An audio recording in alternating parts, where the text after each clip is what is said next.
Today we're talking about the 20 types of players that you'll find in Rec Room, from those confused level 1 noobs to the level 50s that make poor financial decisions every single time a new item comes out. Here are 20 of the stereotypes that I guarantee you've run into playing the game. So let's get started. Number 1, the lagger. You'll be talking to the lagger and then suddenly they go completely still. A few seconds go by until you finally realize you see this glazed look on their face. They didn't hear a word you just said. They reemerge looking guilty with their head down and state, I'm so sorry, my Wi-Fi sucks today. You forgive them. You guys keep playing, but 2 seconds later, they leave the game. Where did they go, you say to the rest of your friends? Your watch buzzes and you get the classic message, invite me back, I lagged out. But because it's Rec Room and it's hard to type on those stupid keyboards, the message looks something like this instead.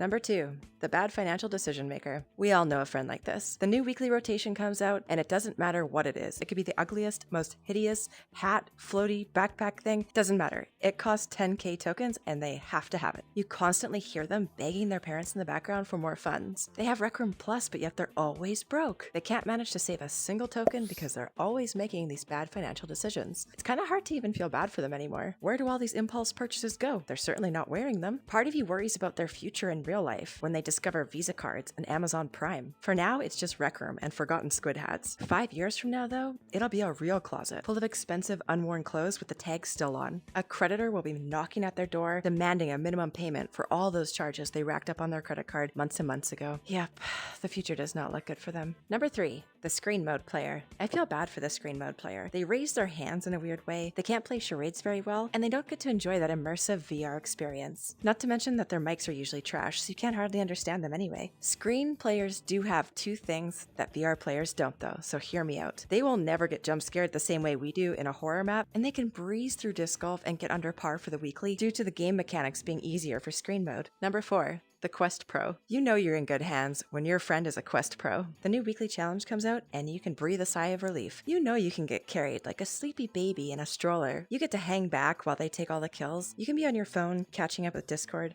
If you should die, they will find a way to revive you so that the mission is not a failure. It is a lot of pressure on the Quest Pro's shoulders, but hey, they knew what they were getting into when they got that final piece of S-rank clothing, an unspoken rule, as it were, that now they have to help the rest of us commoners through each and every level, because they're clearly the best of the best. Number 5, the level 1s. Those poor level 1s. They simply don't know any better, bless their hearts. They don't know how to get tokens, how to put together a decent outfit, or how to use their watch. I could write a list a mile long about how painful it is to watch them struggle on their first day in Rec Room. I wish I could reach out to every single one and say a few comforting words, such as, don't ever come to the rec center. It's no place for a noob such as yourself. And trust me, if we just spend a few hours grinding in dodgeball, we can fix that horrible outfit of yours, okay? I wish nothing but the best for every single level 1 out there. I hope they discover all of Rec Room, because it's a big world out there, and hanging out in the rec center is just like swimming around in a tiny little toxic fishbowl. Just keep swimming, little Nemos. Number 6, the Speedrunner. Some of us are content to leisurely take our time in games like Stuntrunner. I personally like to stretch first, take many hydration breaks, and stop to jam out to the music. Speedrunners do not have the patience for this. The game is a blur to them as they whip through levels faster than the speed of light, trying to break their own records simply for bragging rights. They find every shortcut in existence, even if it takes hours to conquer. If you finish a level in Stuntrunner in a minute 5, they have it finished in 23 seconds. That's the Speedrunner for you. Number 7, the teleporter. Teleporters like to pretend that they don't confuse and annoy everyone else, especially in PvPs. They'll say confusing statements such as, You've simply got to anticipate where I'm going to be. I'm actually at a disadvantage because I teleport. Teleporters scare me. If I am face to face with one in Rec Royale, I will scream to the rest of my teammates, oh no, it's a teleporter. It's futile. They always sense my fear and take me down. The best I can hope for is to never encounter one, because I'll never understand how they maneuver their hypothetical transfer of matter or energy from one point to another without traversing the physical space between them.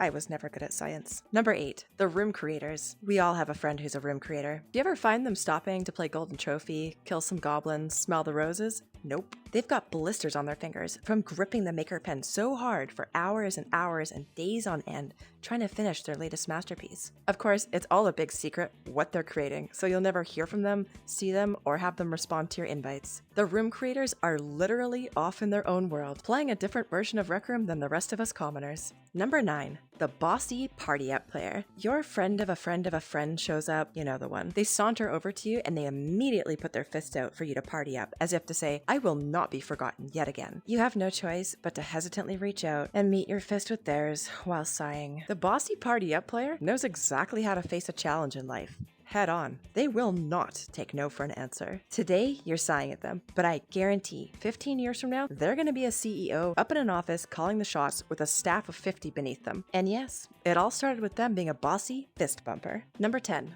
The photographer. There's 3 kinds of people in Rec Room. The people who never take photos and forget the camera exists, the people who like taking photos and take some meaningful ones with friends. And then there are the photographers. They take photos of anything and everything and post it all to RecNet. That plant in the corner, RecNet. A macro close-up of some stranger's face, RecNet. A photo they took of a photo of a photo? Yep, you guessed it, right there on the RecNet page, alongside thousands and thousands of other photos that no one will ever care to look at. Number 11, the Canadians. It hits too close to home, making a stereotype about myself, but hey, I never said I was exempt from these lists. Canadians are usually too afraid to be ruthless in PvPs. We will kill someone, and before their gun even hits the ground, you'll hear us yelling, I'm so sorry, GG, you did really good though. Besides the fact that we apologize for anything and everything, we also say sorry in a way that outs us from our American counterparts. There's no hiding in the game as a polite Canadian, so the next time somebody kills you in Rec Royale and they seem to feel just a little bit too guilty, chances are they're your neighbor from up north. Number 12, the PvP screamers. Quite the opposite of the Canadian stereotype, the PvP screamers can range from mildly annoying to completely toxic. When they kill you, they just have to say something. Not just say, scream. It's usually an arrogant, Ha! Killed you. but this can also be as exuberant as, Ha! I killed you. Die.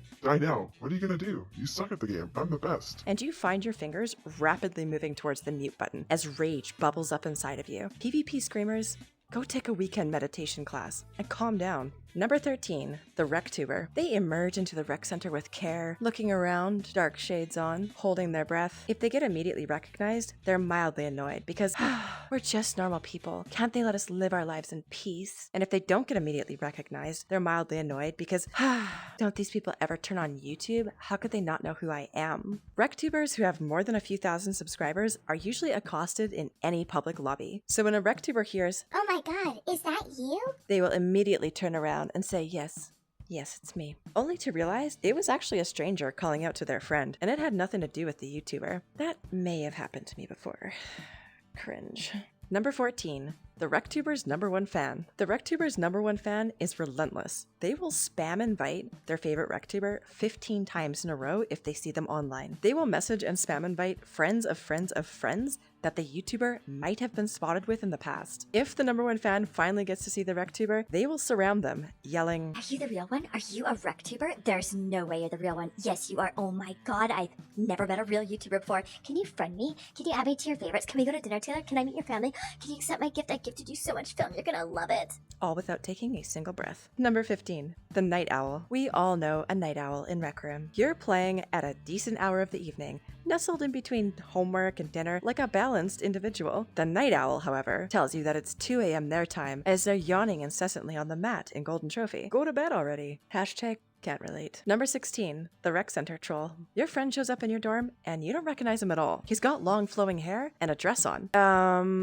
You question loudly. He quickly changes back, saying, oops, don't ask. I was pretending to be a girl in the rec center. And you're supposed to not ask any further questions? From running around and giggling with the voice changer on to pretending to gift people. Some people just like trolling. To each their own, I guess. Number 17, the close friends. We've all seen it. A cluster of people talking amongst themselves, and the rest of the planet is invisible. There's usually 3 or 4 of them, and they stand facing each other in a tight, impenetrable circle with their backs turned on the world. You overhear one ask a question, and you know the answer, so you point it out. One slowly turns, looks you up and down, and turns back to their friends, as though you don't exist. The close friends seem to have taken the memo that Rec Room is a social game for friends to a complete extreme. Number 18, the sailor mouth. Usually found in public lobbies of Rec Royale or waiting to pounce on people who spawn into the rec center, the sailor mouth is ready to spew all sorts of creative and not so creative swear words at anyone who will or won't listen. They like to run in big zigzag patterns around the room, ripping apart anyone they deem lesser by using every colorful word they've picked up in their meaningful 8 years of life on this planet. They don't care that we're all cringing, muting them, and simultaneously voting to kick them. The damage is done, and the sailor mouth is proud, nay, unwavering. They will do it again. They are not the least bit sorry.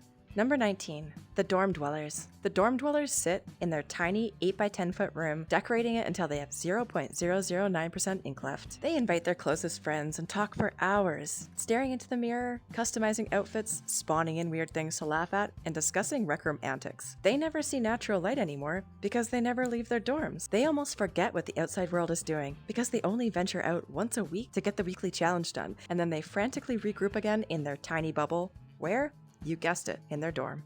Number 20. The bucket troll. At some point, one of the kids in the rec center who had ingested far too much sugar decided it would be a good idea to put a bucket on someone's head without their consent. And thus, a tradition was born. It became commonplace to run up to someone and blind them with a bucket to annoy them or perhaps prove a point, or maybe it's just one of those primal pecking order things, like with chickens. I have no idea why the bucket trolls started, but I think we need to find a way to get revenge on them stat. What do you think is the worst or funniest rec room stereotype?